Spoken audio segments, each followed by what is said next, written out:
خبروں کے سلسلے کو آگے بڑھاتے ہوئے آپ کو ہم یہ بتائیں گے کہ روس نے سلامتی کونسل میں امریکہ کے ایران مخالف قرارداد مسترد کر دی ہے۔ اقوام متحدہ کی سلامتی کونسل میں ایران مخالف امریکی قرارداد کو روس نے مسترد کرتے ہوئے اسے غیر متوازن اور اشتعال انگیز اقدام قرار دیا۔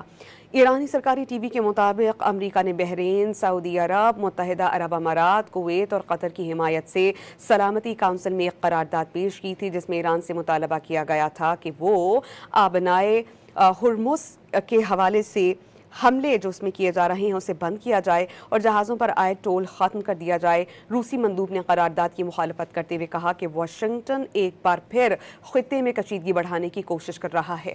انہوں نے کہا کہ یہ قرارداد متوازن نہیں بلکہ صرف ایران پر دباؤ ڈالنے کی تیاری ہے۔ سلامتی کونسل میں روس کے موقف کے بعد قرارداد منظور نہیں ہو سکی، جسے امریکہ کی سفارتی ناکامی قرار دیا جا رہا ہے۔